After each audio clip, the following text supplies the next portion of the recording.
Hi, everyone.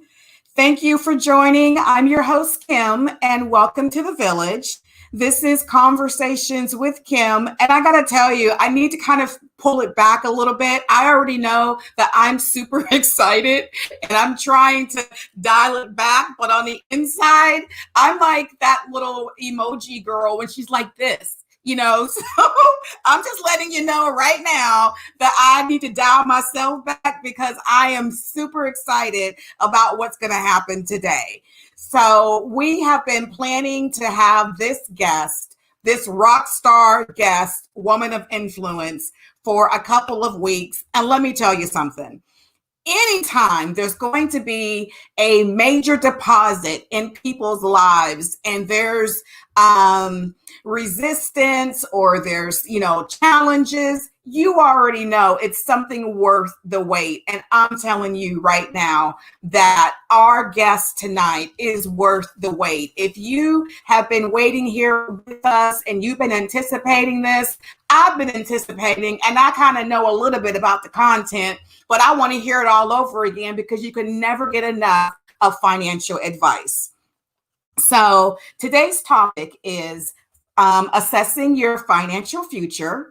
And let me give you a little bit about our guest. I want to give her a full hour. That's what we're having today. This is our 1 hour special. I generally do a 30-minute show every Thursday at 7 Eastern Standard Time, but this means so much to me. And I want to be sure that you had the opportunity to hear some good financial wisdom, some good financial advice that's going to really change your life and let you make decisions that will affect your future. So again, our topic is assessing your financial future. And let me tell you a little bit about our guest today. Frances is a native of New Orleans. She is the owner of the Financial Educator LLC. She's formerly a registered investment advisor with Retirement Plan Advisors of Chicago. Frances worked with over 1,000 public employee clients, which is not easy. Frances has focused on training the small investor.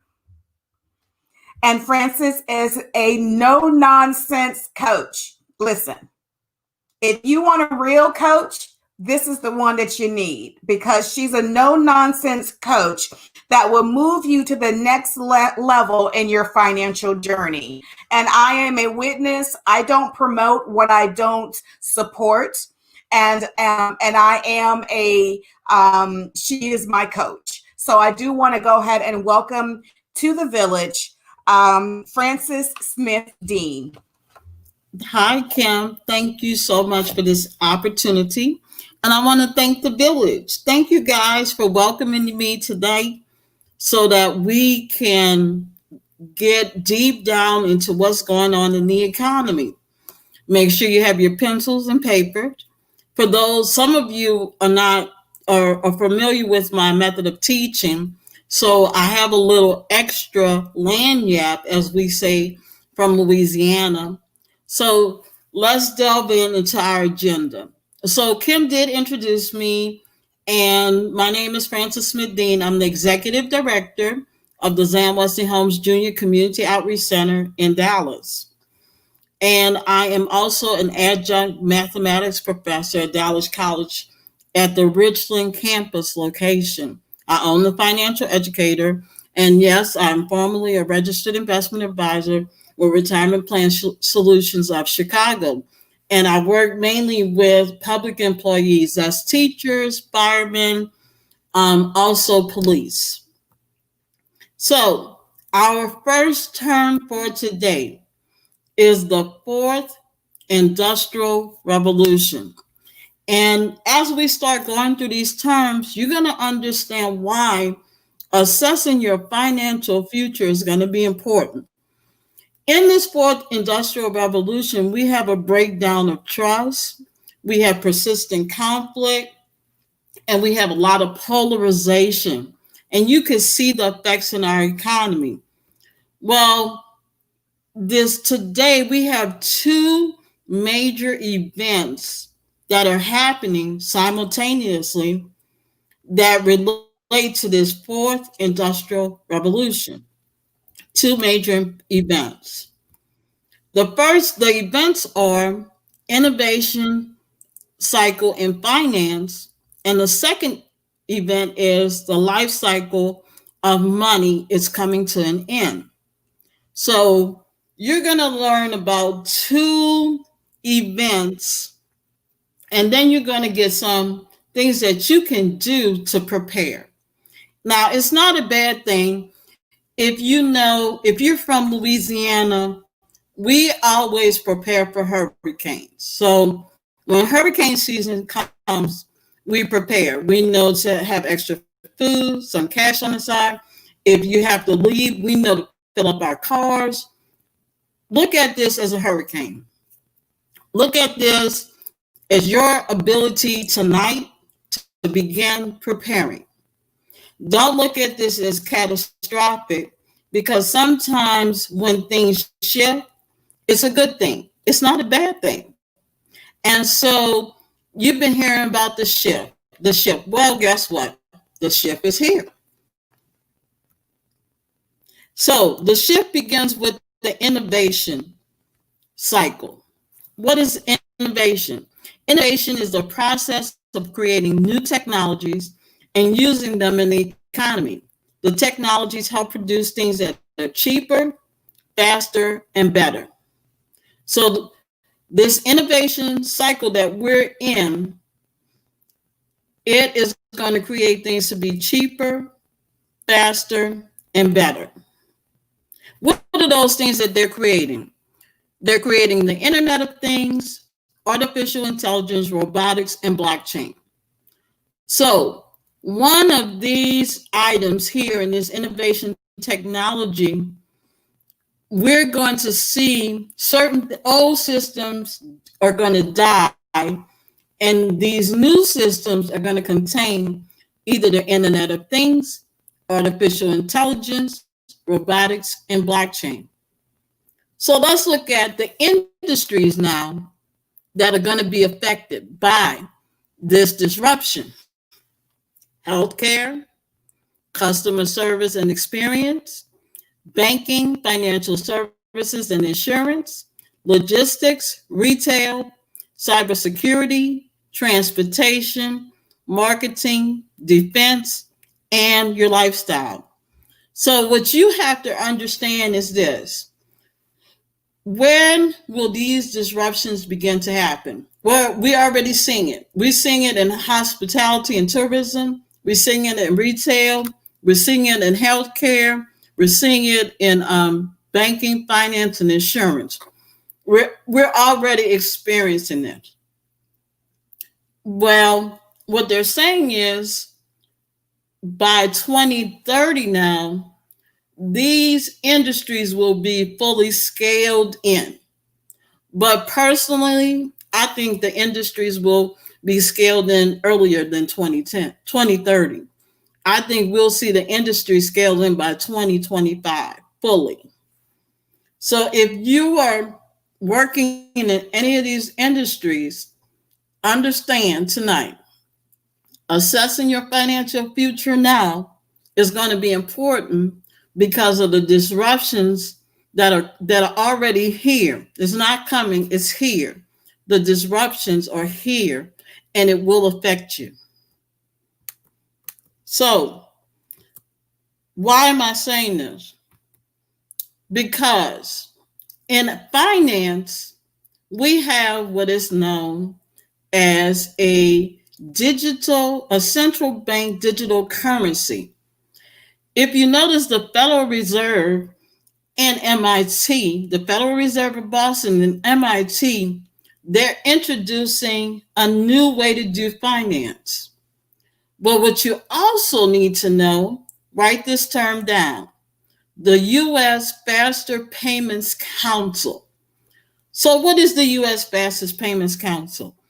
It's the Federal Reserve, along with all of our major banks and credit card and Walmart, all of our major institutions in America. And what are they doing? They're changing over to a new system. You heard the term cash is trash. Well, now we're going digital. We're not just the only country going digital. All of the major countries and central banks are going digital. But what does that do? It's going to disrupt now the banking and financial services industry. Because if they're looking for faster payments, their payment systems will change. So the old system is going to change into this new system. So if you could go ahead and write down the central bank digital currency, or short acronym is known as CBDC, you will go to the Federal Reserve Bank of Boston website and read about this new change within our system. So it means that digital payments are here. You use it already. It's called Zelle, Zelle. When you transfer money, that's XRP or Ripple. You use it when you do Cash App. You use it when you're doing Square and PayPal. You're already on the system, but now the system is changing so that we're going to have an actual digital currency that's going to be attached to our monetary system. China is doing it, but China now is rushing to be the first. That's what they're doing. So between the United States and China now is rushing to the table to be the first with the digital currency. India, Turkey, the UAE, other countries are also working on it. Now let's look at the life cycle of money. I bet you didn't know that money has 6 stages. Well, they do. It does. And we're coming to the end of the life cycle of money. The first part of the cycle is bartering. The second is free market. The third part of the cycle is government regulation. The fourth is government monopolizes money. The fifth is government debases money.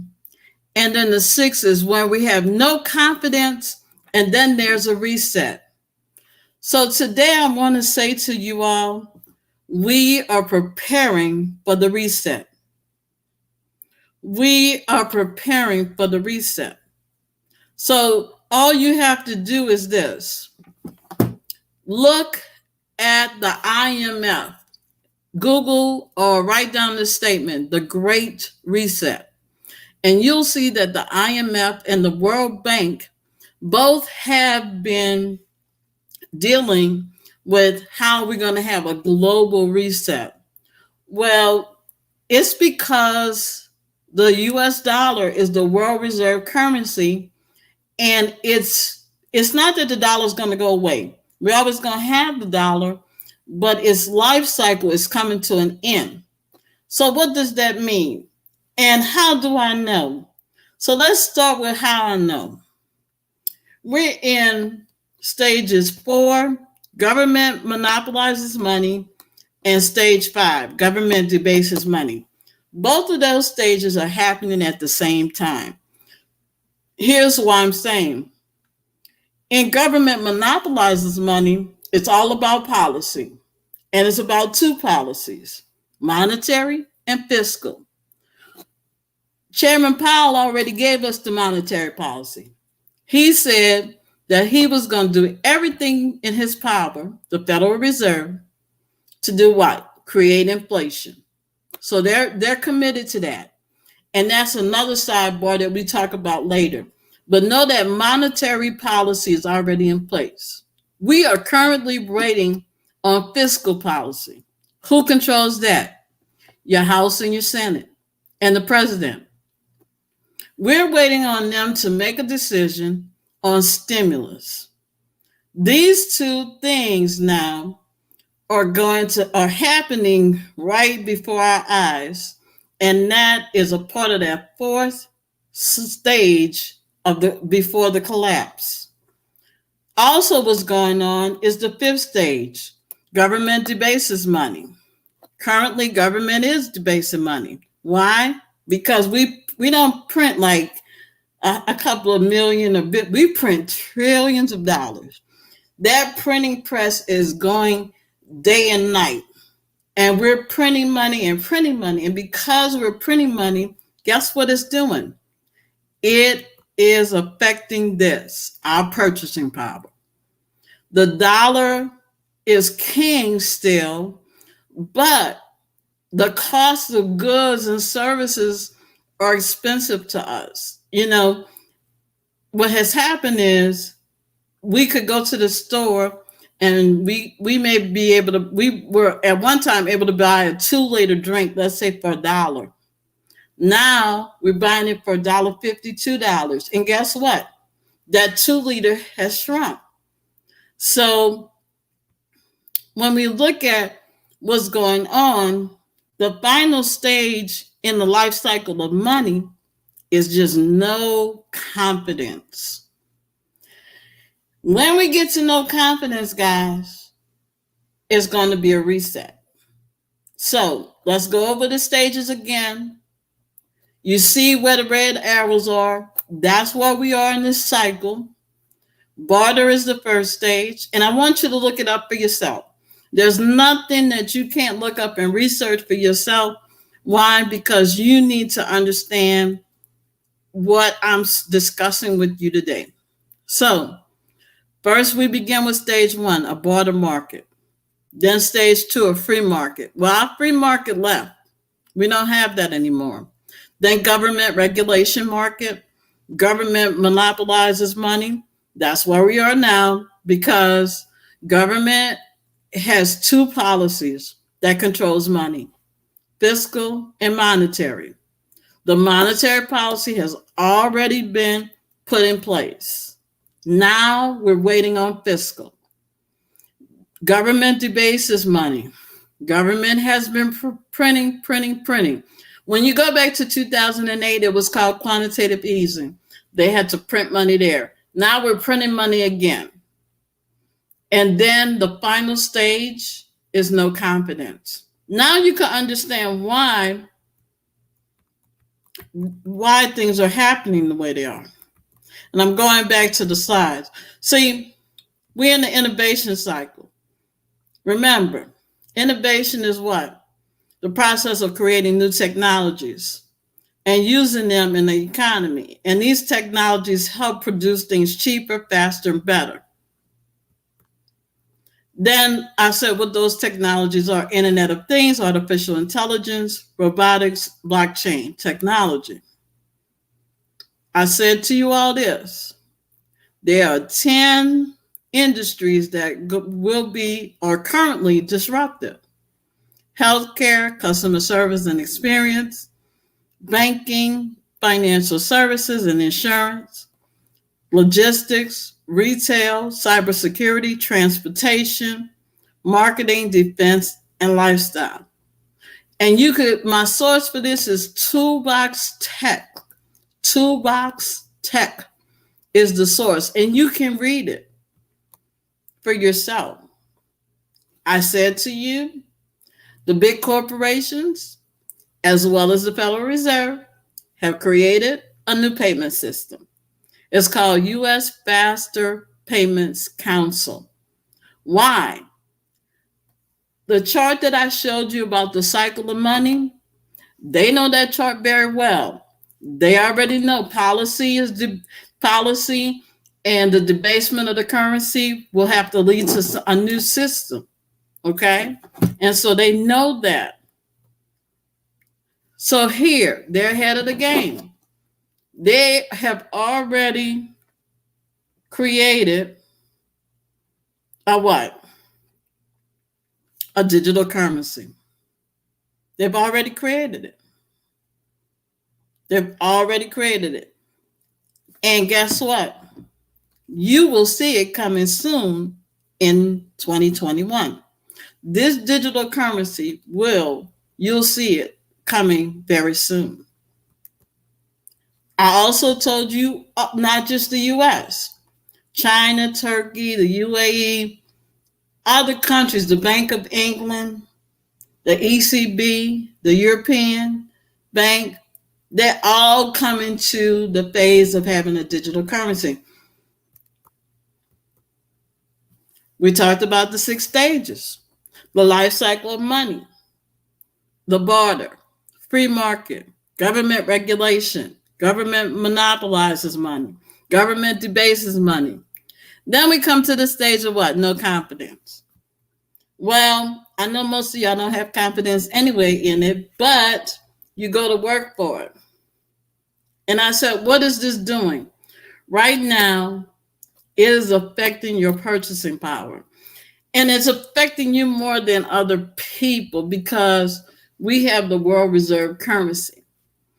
And since we have the world reserve currency and things are changing, you're going to have to change. The shift is here. It's like preparing for a hurricane. You need to begin to educate yourself. And you're going to have to understand 3 basic things. In this quote unquote new normal, you need to know how to make money, grow money, and protect money. So let me say that again. You need to know how to make it, grow it, and protect it. That's going to be very, very important for you in this next cycle. Because if you don't understand those 3 basic things, what's going to happen is you're going to get locked out. So let's look over the things that I wanted to talk about today so that you can prepare. We're going to look at job, business, health, family, and natural disaster. Because natural disaster could come before the disruption in your job. And when a natural disaster comes, guess what? Your job gets disrupted. Or your job could become disrupted first. But whatever, you still have to prepare for both. So let's look at job and business assessment. Today, I'm going to ask you to do one thing for yourself, and that's invest in you. If you think that your job is going to become obsolete pretty soon, you need to begin to shift. And everybody can't run a business, so I'm not going to say you have to operate a business, but I am going to say this. You need to skill up, and you need to skill up in fields such as that deals with blockchain, fintech, that deals with telehealth, IT. You're going to have to do your due diligence, and you're going to have to now say, I have to invest in myself, and I'm going to have to skill up. You can't just be mediocre and just say, well, whatever will be, I'll try to find something. It doesn't happen that way anymore. If you want to stay in the workforce and you want to create some value, now is the time to begin to invest in yourself. Best places to go, your workforce. Ask them, what are the leading industries that are in my area? And once you ask them that, ask them, how can I get training? And you wouldn't believe it, but a lot of the community colleges, they get money through federal government and state government to train you for free. So you need to do your due diligence on that. If you're in business, you need to make sure that your company won't become obsolete. And then you also need to sit down and see how your company will have value when all of these systems start to shift and change. So, I joke a lot, and I tell people, look, you're not going to have this job forever, and they're a little bit resistant, and I tell them why, they just say, well, they kind of get stuck. This is not for you to get stuck. This is for you to do your own homework. Can you be replaced? Yes, you can. Why? because technology is coming in to do things what? Cheaper, faster, and better. And if technology is replacing that, that means you now have to improve your skills. You have to learn what's the latest things that's happening in your area. You now have to bring some value. And also realize this. If, let's say, 5,000 people could do your job, or the mass number of people could do your job, guess what? You're going to be replaced. Okay? So I don't want you to have this illusion that because you're a good worker and a hard worker, you won't be able to be replaced. So skill up. Do a health assessment. Calculate the cost of any medical procedure you're going to need. Here's something that we miss. Consider opening a health savings account. A lot of people miss this opportunity that the government provides you with. You need to research what a health savings account is and begin the planning process if you want to remain active or stay healthy. So any health costs that you think you're going to need, start calculating it now and start seeing what you can do now in order to take advantage. And also take advantage of a health savings account. The government provides you guys, it provides us with a lot of opportunities. It's just that, we don't know. And then begin the planning process to remain active and healthy. Other things you need to consider: family, school-age children, college-age children, over-age children who aren't working, aging parents, spouse health concerns, loss of income, and special needs for family members. These are some things you're going to have to take into consideration. And it's like I tell my tribes in the southern sector, we need each other. We're going to need each other, folks. It's not a thing you could go out there and you could do this on your own, because innovation, the technology is just so fast that you can't outrun it, you can't outpace it, but you can be smart enough to leverage it with the right team of people. When we talk about a natural disaster, I'm going to talk about Hurricane Katrina. I'm going to tell you what happened with me. When Hurricane Katrina came, we had all of our documents and everything. But I was in the financial services sector when the storm came. And what happened is it disrupted my business. And as a result of it disrupting my business, I had a loss of income. But because I had an alternative way to generate revenue by trading, that's what helped my family and I sort of come out of the storm and be able to stay in Texas until things started to settle down.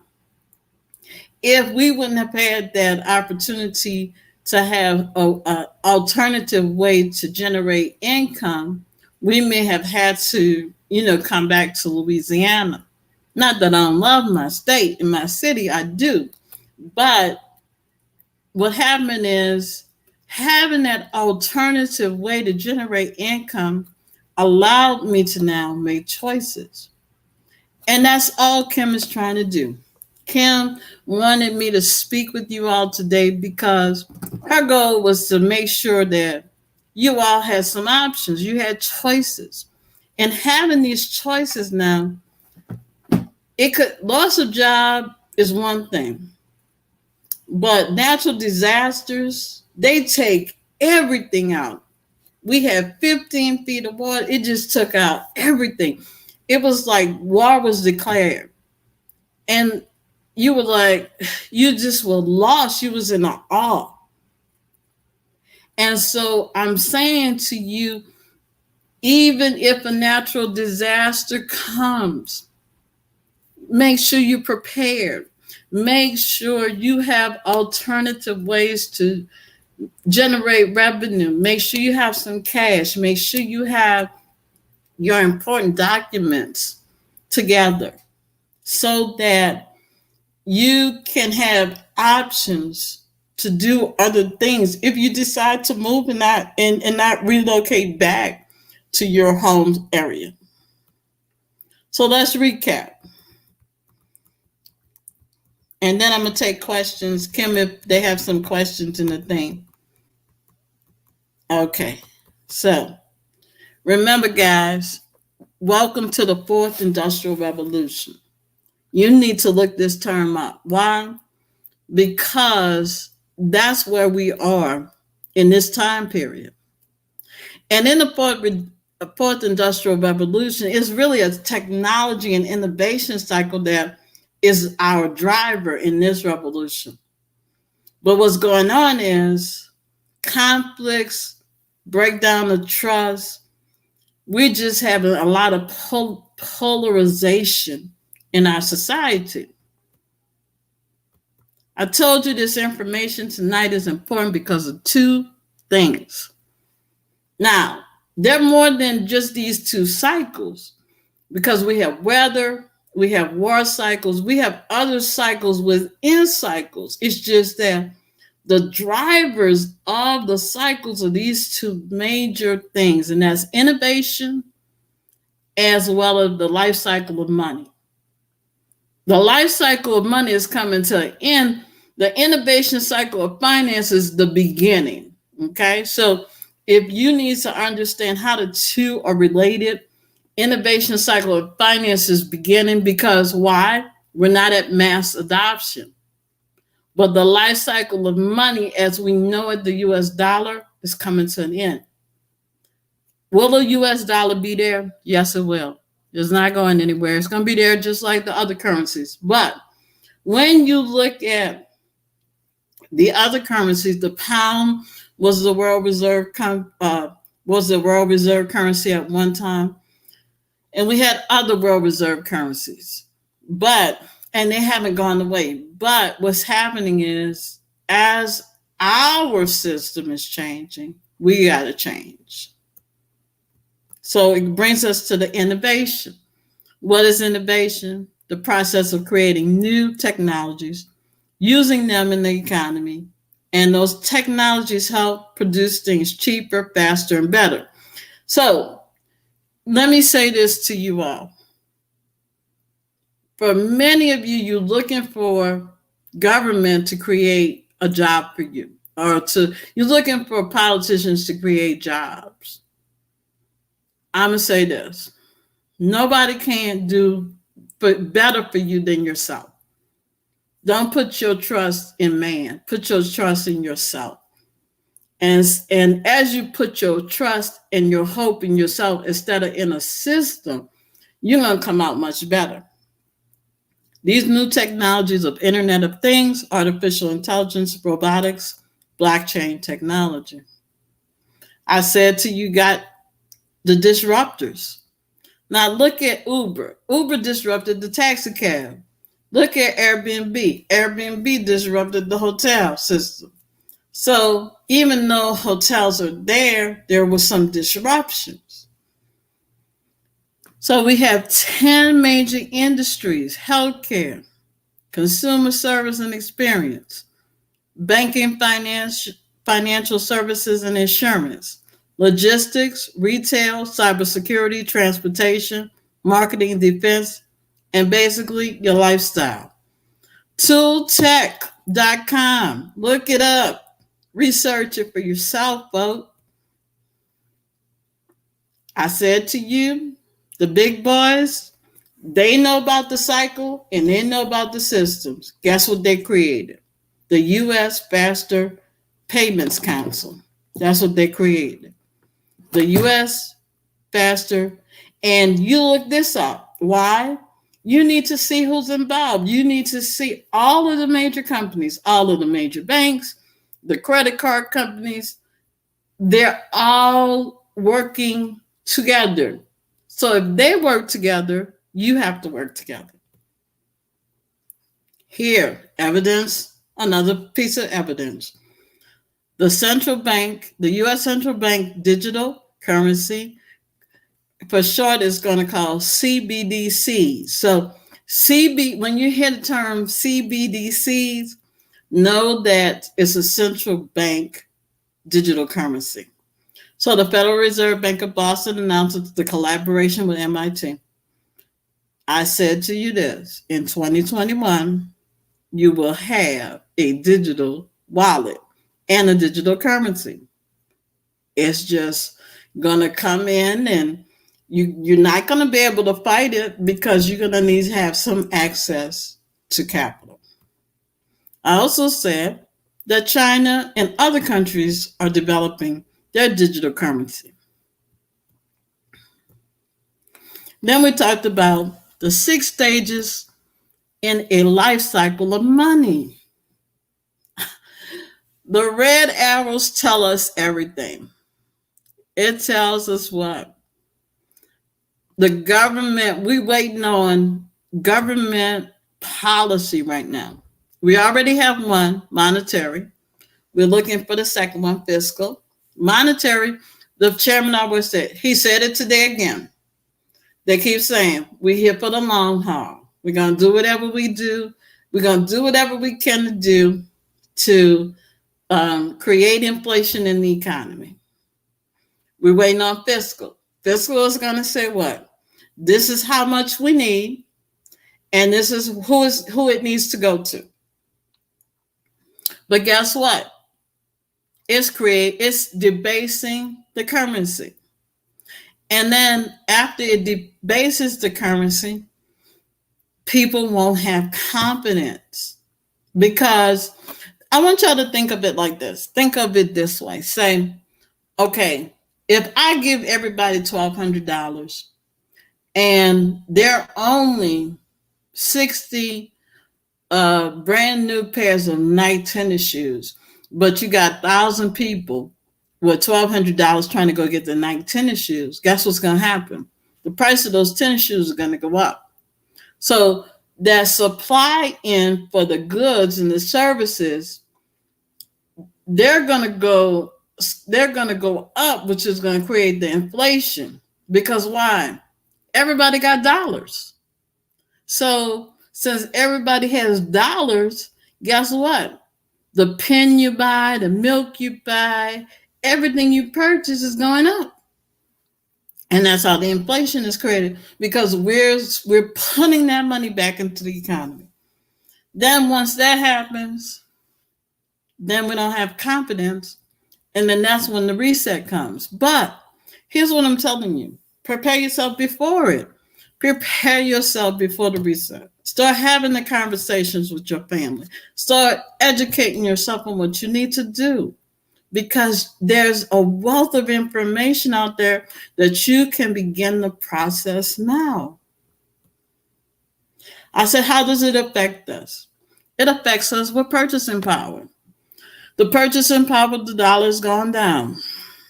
And really, we're at negative real rates right now. And that's something I don't want to go into, but we are at negative real rates. But it's a topic for another time. So, your 3 takeaways besides knowing what's the cause. So, the earlier part of my presentation was the cause. What must you take from here? You got to know a new way to make money. You also have to know how to grow it and how to protect it. You can't just make it and not preserve it and protect it. And you can't just make it and spend it and not grow it. So those are 3 things that you need to work on.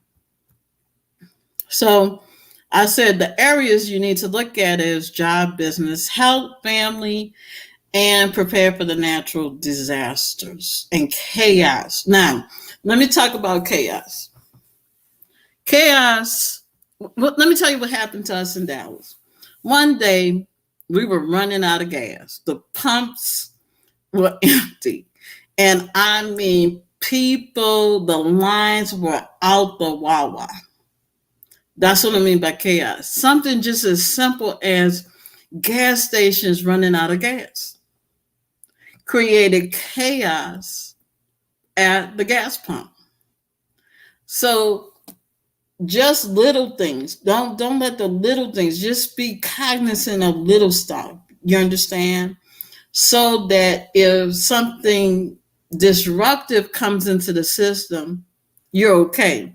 I'm gonna tell you, my class, my tribe is in the southern sector of Dallas. Well, in September, we studied a lot of things that were going to be chaotic when the pandemic happened.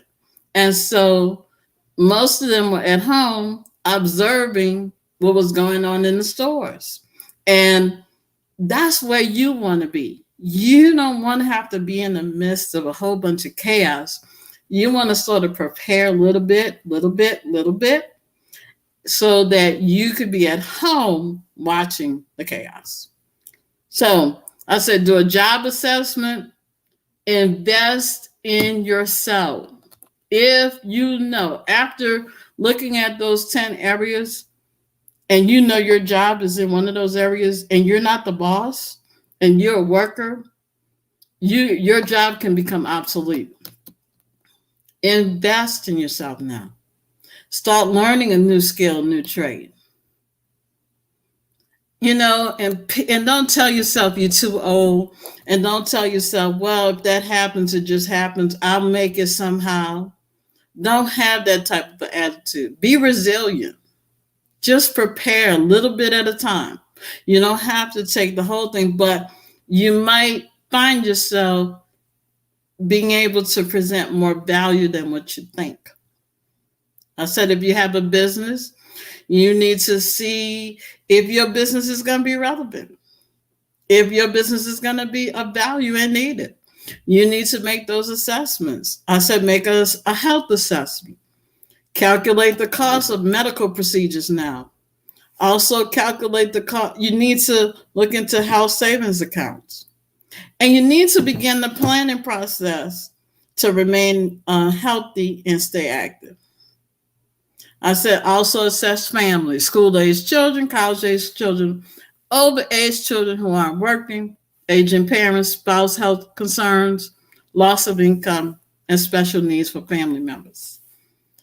And also my last thing was for you to look at if a natural disaster or anything chaotic was to happen, you need an alternative way to make money.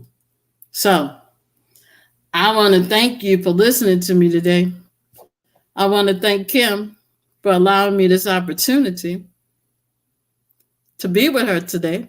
You're welcome. So we do have a few questions in the comments, but I just want to say that we are getting close to our time. So I just want to answer as many as we can, and then we'll put up some contact information for Frances, so that you might be able to take advantage of her coaching services. But someone said, tell us about pensions. Woo! Okay. Pensions are underfunded. And pensions are, let me tell you why. Pensions are underfunded because they mainly invest in bonds. And right now, bonds, there's an issue with bonds because we have negative real rates. And there's an inverse correlation that's going on in the economy. So I would check to see if your pension is underfunded and what are they doing to manage it. Okay, so I don't know if you all saw just lately, the Ohio, it was in the state of Ohio, and this wasn't all of the pension system, but just, I think, fire or police. I think it was fire. They moved some of their money to gold. Mm-hmm. You see what I'm saying? So you just need to keep up with who's your money, the money managers. You have that right. You have that right because a lot of pensions are underfunded. And guess what? If you depending on money later, when this shift happens, what you may expect, 100%, let's say you're expecting a $500,000 pension. That pension may be cut in half. You understand? So I need you all to become a little bit proactive, because if that does happen, then you just need to have another avenue until the system readjusts itself. Got it? You just need, because you're going to need time for the system to readjust because you're in the middle of a shift. So, Go ahead. Petra is asking, what are 1 to 3 tangible ways to grow and protect your money? Okay, so the first way to grow your money is by having a small micro business or by improving your skill set. Another way is by putting your money to work. So there's 7 different types of incomes, and you need to research all of that out, like interest income, dividend income. So you need to give your money a job. Okay. And by giving your money a job, you need to now look at the different types of incomes that are out there and start, adjusting your portfolio so that money can make money for you. Okay. Now that was how to grow, and she asked how to protect. All right, so protecting your money is mainly being abreast of policy. Policy dictates how money moves and how money will be protected. Okay, so today I gave to you the life cycle of the monetary system, or the life cycle of money. I told you we were debasing. So what's going to be good other avenues? Precious metals might be an avenue. Cash flowing real estate may be an avenue, as well as cryptocurrency may be an avenue. But what you need to know is this: whatever avenue you select to protect that money, make sure you're knowledgeable and you have a good team of people, who stay on top of what's happening and what's going on. Because remember now, taxes could be a game changer for you. Okay? Go ahead, Kim. All right. And Ms. Hall is asking, let us know about the decrease in Social Security. Okay. Thank you, Ms. Hall. The social net is coming to an end. We will see, because the Federal Reserve has to print so much money, it has taken people out of the workforce. So you got 11 million Americans who are out of work. Those people are not contributing to the Social Security system. So what's going to happen is, we already know it's underfunded now, but it's going to be worse as time goes on because people are not working to put in. Okay. That's what we have, payroll tax. So at some point, there's going to have to be an adjustment with the social service net. That's Social Security, Medicare, Medicaid, all of these special benefits that we get as Americans. Now, when it does happen, I just think, personally, from me reading, now this is my own opinion, I feel that they're going to go to one system, and I want you to look this up. It's called Universal Basic Income. And that will be for everybody. And giving that one check allotment, because now you're not just giving seniors money, you have to give young people money, and you're just going to have to give people money who are unemployed. So you can't, those adjustments are going to have to be made. I hate to say it like that, but this is just a reality, and it's not to, I don't want you guys to look at this as you can't do anything, because you can. I'm saying to our groups in Dallas, I'm saying to them this: you have to do group economics now. You can no longer try to do this by yourself. You need to be with a team of people through investment clubs, real estate clubs. You have to do group economics. And in doing group economics, guess what?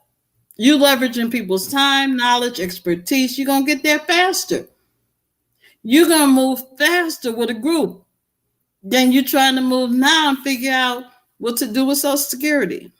So the time you spend finding out what you're not going to get, you need to spend some time to say what I'm going to get or working together in a group. Go ahead. And so Pamela has a question, and after this is probably going to be our last question. I think that you might be able to come back and maybe address some of them in the comment section. But Okay. she's saying, what about the infinite banking as a way to put your money to work? Okay, so very good, Pam. Infinite banking is a way to put your money to work with insurance policies. You need a very, very good, well, and knowledgeable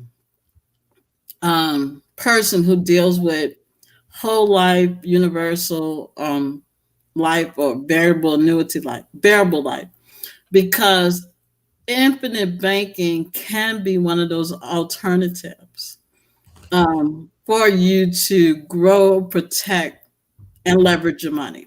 So that's a very, very good suggestion, Pam. I want to thank you for offering that up. Well, Ms. Kim, thank you so much. I Well, appreciate it. okay, so we have about 4 minutes left, and I know that that I want to maximize all the time. So for those that have 401k, Okay. Mm-hmm. what would you say to that? Okay. Let me be honest. Money now is better than money later.